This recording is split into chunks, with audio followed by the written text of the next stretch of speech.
I'll start first, just to get us started. I would say, in a nutshell, I think that the museum educator's voice, and I would include teachers in the schools who use museum resources in the same category, that the voices are scattered and in some ways in the wrong places.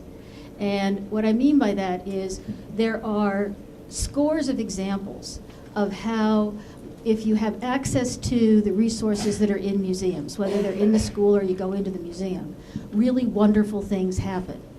Wonderful things happen for teachers. They tell stories about being transformed in terms of the ways that they can work with their students. Marvelous things happen for many students. We have stories about kids who don't talk in the classroom and they come into a museum environment and all of a sudden they're unleashed. Or, I mean, we know these stories. They're scattered.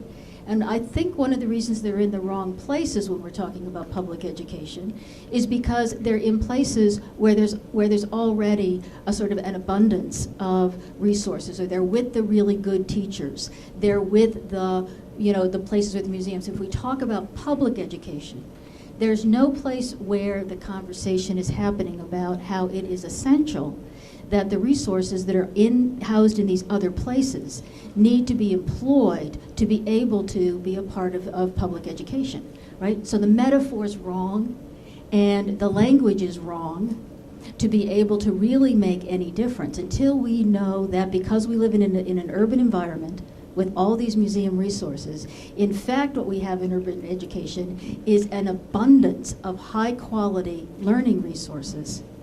And we just haven't had the wit yet to figure out how to get them to be an integral part of the public education system.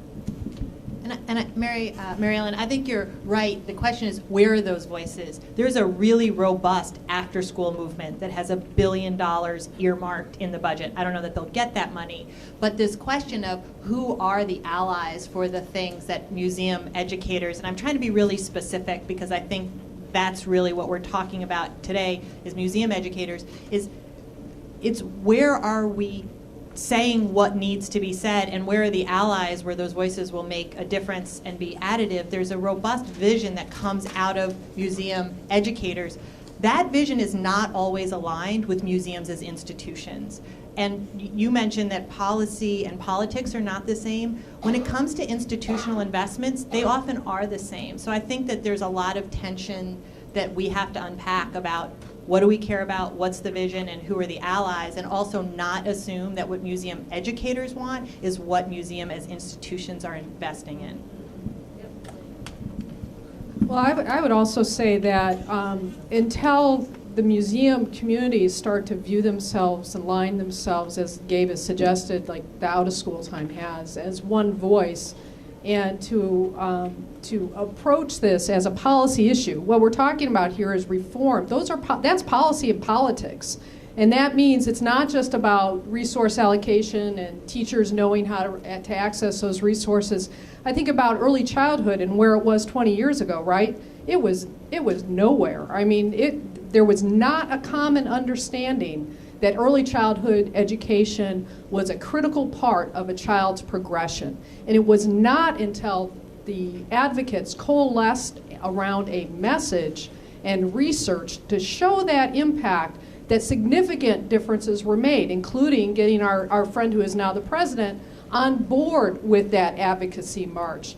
Museums to really, I mean, this idea that we're not at the table because we haven't put ourselves at the table. And we must come around common messages around some of those core reform issues in order to find our champions on Capitol Hill, to really prove up that we have a critical place in reform, in education of our children. And until we do that, it's not our fault. It's not anybody's fault we're on the sidelines but ours. The voice, there has to be an argument around that voice. And so what I would hope is that the non-school voice could talk about what learning is happening in the more informal setting, if that's what we want to call it. What learning looks like, what excitement looks like, what deep knowledge and understanding looks like, and really begin that documentation. And I think that what I hear from our museum friends is that education programs need to be valued in the grand scheme of things much more, because they're often not seen as the, in my mind, essential function of an institution. So if the purpose is education and learning is at the center of an institution's mission, whether it's a public school or whether it's a museum, we have a lot in common. But if learning is marginalized in either setting, then I think we have a lot of work ahead of us. Would the